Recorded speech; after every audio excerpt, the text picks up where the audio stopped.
Everybody, welcome back to Mental Health Today podcast. We are live from the Kabuki Hotel, and this is the Future of Employee Mental Health Summit. It's put on by Green.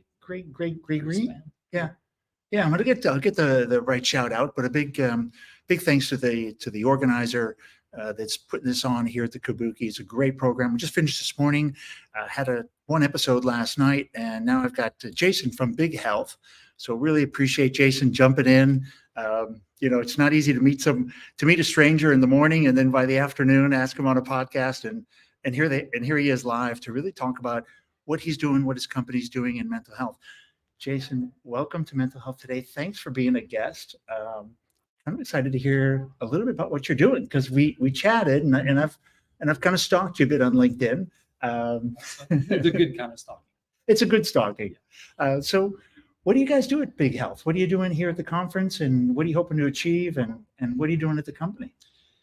Well, good questions. What I'm doing here at the conference today, I actually live on the other side of the bay. Oh, great. Okay. So great. Yeah. Great proximity. Easy to come. Thought it would be a really good thing to come to. The topic, of course, is so pertinent.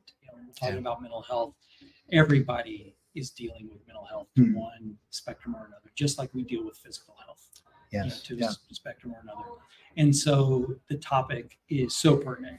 And what we do at Big Health is address that, address mental health from a self-guided ability to recognizing that people need different points of access. And so at Big Health, we come from a digital therapeutic entry point, allowing people to get clinical evidence-based care through software. Through software. So are you really hooking people up to a therapist, or is it AI? Yeah, another great question. So we are doing it specifically in not connecting them to a person. Okay. So one of the topics that we were talking about, there's a shortage of licensed professionals. We really spent a good part of the morning hearing about, those are good plans, but there aren't any therapists there on the other end of the phone. Yeah, and there's challenges that have to be solved. But when we recognize the value that brings, right? It's like we could put everybody in front of a really, a therapist who knows how to deal with it, and somebody who brings a culture and a background that connects with somebody. I mean, that's the ideal. We don't have that. So if we go back, 13 years, what Big Health was, the vision was, we recognize optimal. We recognize what would be best. Okay. Is there another way to try to bring that to the table in a way that can be scalable, just like medication is scalable, right? So when we think about the two ways that people oftentimes get care, it's either they're going to go talk to somebody. Yes. That traditional therapy, and nowadays we have virtual. You can get on Zoom, we can be on a call, whatever. But the other, and what actually happens most of the time, is people get put on medication. They go through their primary care physician. I just had this offline chat, which is when you go to the care, that 70, what percent of huge percentage of mental health is actually done at the primary care. Exactly. And then they give you a Valium. Yeah. Or something else, right? Yeah. It's like, try this. Because that's what they can do. That's all they have in their toolbox. So the idea of what Big Health came to the table with is could we take some of this structured, and we use cognitive behavioral therapy as some of the key ways of treating an individual and helping them get better. And that's what oftentimes would be first in class. And it's quite often good. It's quite often enough of a tool. Exactly. And so the idea was, could we put this into a package, into a software that would allow the individual to do this on their own? And does it work? And so it doesn't work. That was the key question. It's well, yeah, we could do that. And one of our founders, Colin Espy, who is out at the University of Oxford and very well versed in insomnia and cognitive behavioral therapy for insomnia.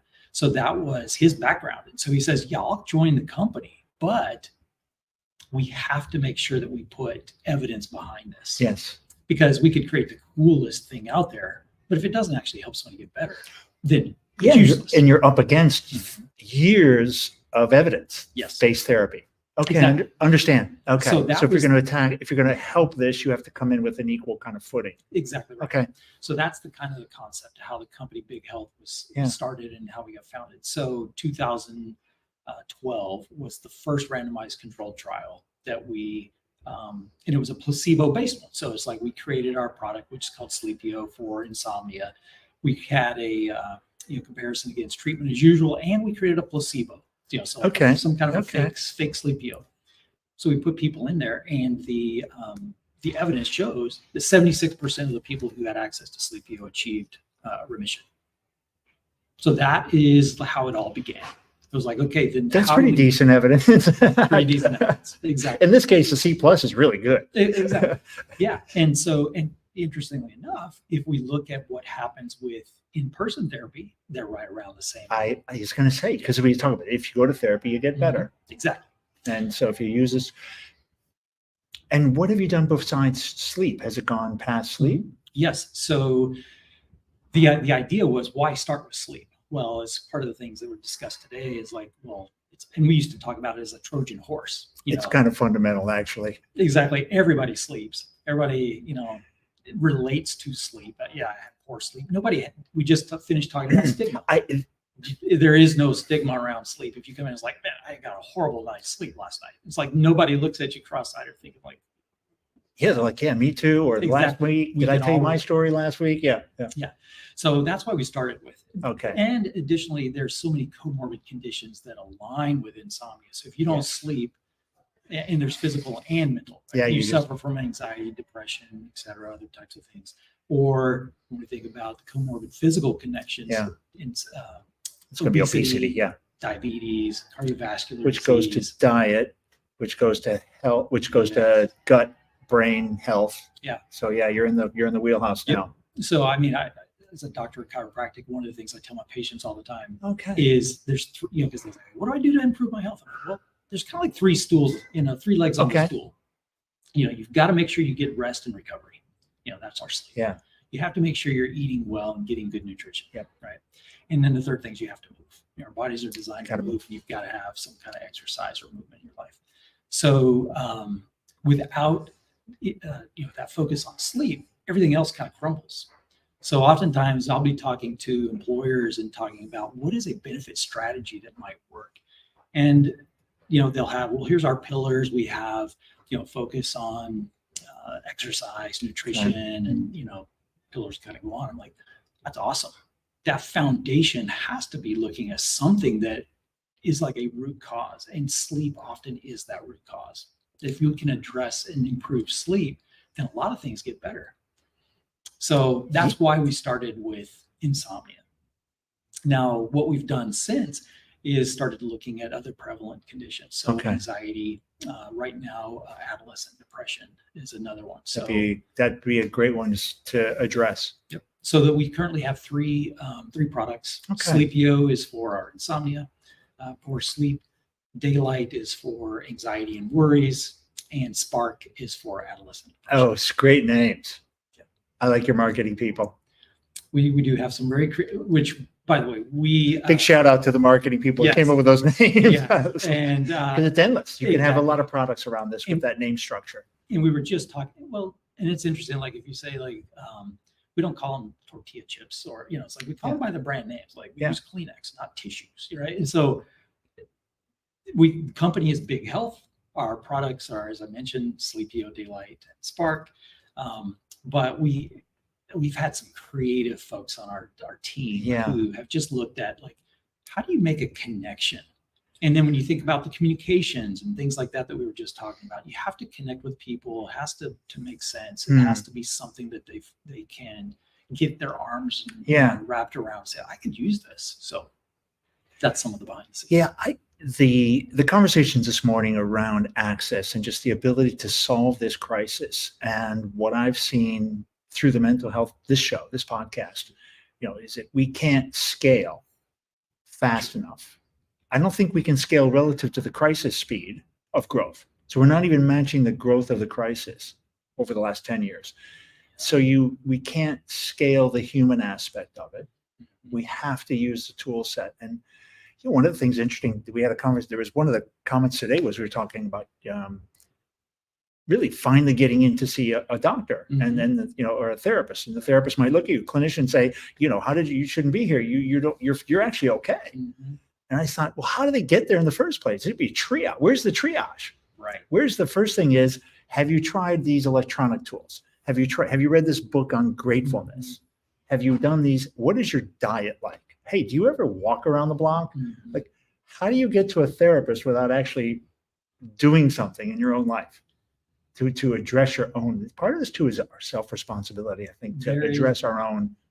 I totally agree. With tools, not by our own. There's a balance, right? There's trying to think of a good example on spot, but if we think of managing our weight or managing our exercise or something like that, there's all kinds of tools that are readily available. It's like we're going to wear a wearable to see, like, what's my heart rate, or can I, depending on how far you geek out, right? It's like, you're gonna be like, what's my VO2 max and what's my heart rate variability? Like, there's all kinds of things that we have on the physical side. And so what can we use tool wise to help us improve our mental health? And there's a range, right? There's things from mindfulness and resilience all the way to, more treatment type things where we fit into that side of the spectrum as well.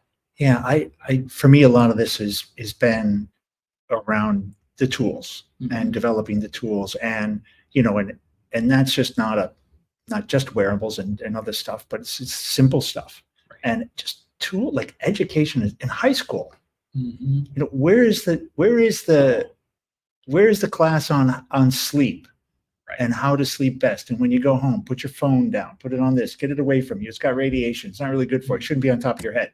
And it's often during those years where we're building all those bad habits, to where we emerge from it thinking that we're warriors, because it's like, I can get by on 4 hours of sleep, and then we go into the workforce and then we, build upon that, and, it continues to get worse. At least that's kind of where I came from.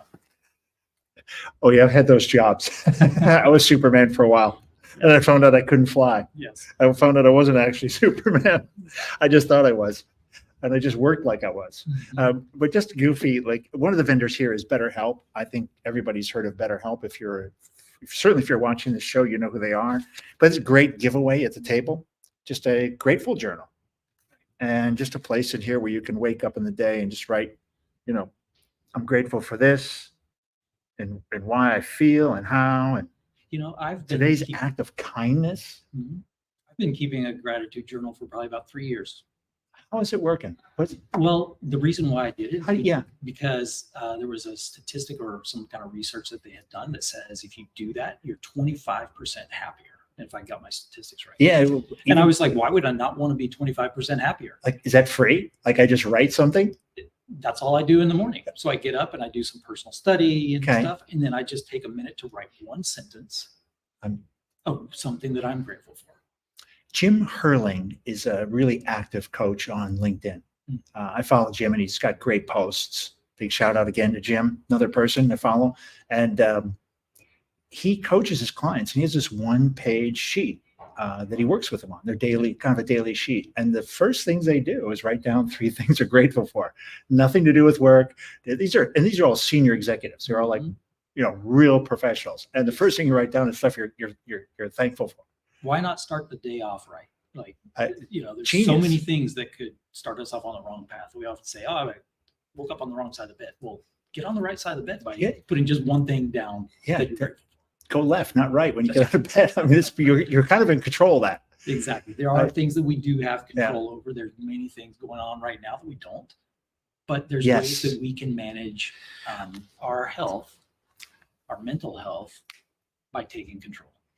And there is that thing, that stuff you just can't. There's a lot of stuff we can't control, and you have to let that go. And I do like this. That stuff that's in our control is so much more powerful, though.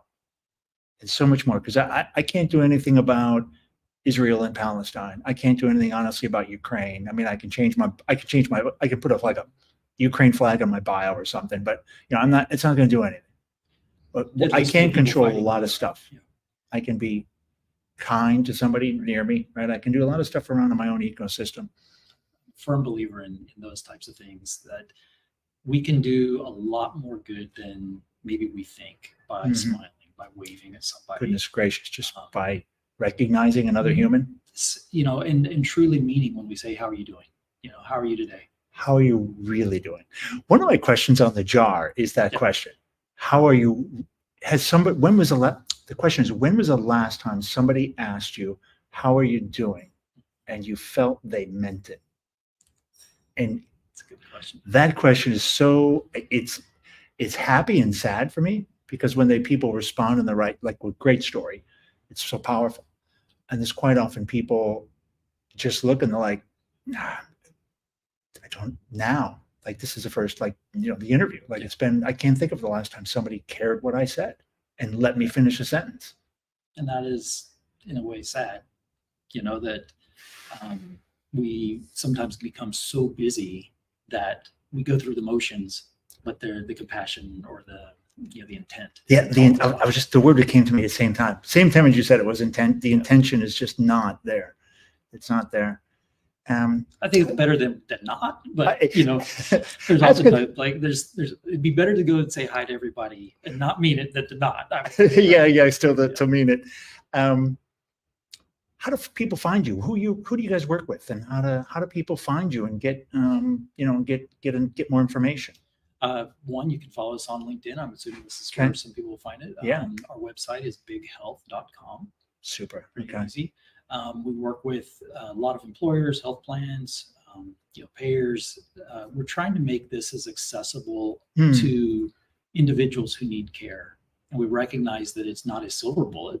It doesn't solve everything, but it definitely needs to be into that ecosystem with options for people to have digital treatment that can actually help people get along, get better, maybe used in between sessions with a therapist, maybe used in conjunction with medication that they're taking. But the goal and the idea is, like, how can many people who won't even go talk to somebody, well, what do we do for them? And this can be an avenue for them as well. Yeah, I mean, sleep is so you covered this earlier. It's so benign. The executive can actually go up and say, man, I've been having some, that could be the person. Because one of the conversations we had, the panel had, was talking about, senior executives of, let's say it's the CEO, starts confessing not doing very well and having a hard time. And is that powerful or not? Mm-hmm. And it's tricky. And it goes beyond what I would say is sleep hygiene, right? We've actually done one of our randomized controlled trials that took Sleepio and says, how does this help somebody versus somebody who's getting sleep hygiene? Yeah. Okay. And one of those studies that we were able to conduct showed that people actually achieved higher improvement because there becomes like a threshold point to which is like considered healthy sleep. Or okay. Like the recommendations get somewhere between 7 to 9 hours. Yes. And there's studies that talk about what happens if you're only getting 6, if you're getting below that. Right? I don't want to read those anymore because I had quite a few years. Yeah. And so in this randomized controlled trial, we actually saw that, sleep hygiene would get people close to that threshold, but it didn't get them over. And so they can find that. You can find that on our website. Right? Oh, the study. Yeah. Yeah. I think I've learned a lot about sleep hygiene, and I've got that to the best place I can. I know now, TVs don't belong in your bedroom. Right. Yeah. If you have a TV in your bedroom, you rip it off the wall and throw it out the upstairs window. Don't put your phone by your bed. Don't put your phone by your bed. Room temperature, cold, chilly and dark. Yes, dark. Very important. And seeing some of the stuff on the circadian, the rhythms, and even for children, how it absolutely messes kids up. The nightlight. One of the statistics I love, which emphasizes the importance of sleep, there is what I call the biggest global study that we've had out there, and it's daylight savings. Okay. And we're going to come up, I think it's coming up pretty soon, but we try, hey, let's add an hour of sleep and let's take away an hour of sleep, right? There are more heart attacks on that day when people lose 1 hour of sleep than any other time in the year. Wait, that following day, there are more heart attacks on that Monday because they're going to bed at the same time. They lost 1 hour of sleep. And somewhere in there, the alarm goes off and they're missing that hour. Their whole rhythm's messed up. Exactly. So that's what that is, a rhythm. Yeah. And how we were talking about the comorbid effects, And that's the that's where comorbidity. some of that connection comes in. And then you flip it around to where people get that 1 extra hour of sleep. There are less heart attacks. So when you talk about, and that's just 1 hour in a week, when you consider that. So if we can help people improve their sleep by an hour or 2 hours, some people it can be dramatic. It's huge. And I've had some really powerful, like my sleep is powerfully impacted now that I'm You way focused on it. more aware. Right. And I know some of the mistakes I was making. Again, I come back, Jason, to the CEOs are great. We talk a lot about top down and the vulnerability and everything else, but admitting to to depression or anxiety, these are all really trigger words and not something I even want my CEO to say, honestly. And I've seen CEOs that should be probably hospitalized from mental health issues, but I still don't want them to say it. Exactly. But you think about, there's even been studies with entrepreneurs. We're here in San Francisco, Silicon Valley, tons of VCs and companies starting up. Entrepreneurs suffer from this big time. Because when you think about what they're trying to do is like appease the VCs, get their board, up and running and get a company up and running, all those types of things is huge. It's challenging. Yeah. And so oftentimes we burn that candle a little bit. They are burning at both. Sleep is the thing that it's truly a burn at both ends. Hang on. It's got some noise in the hallway.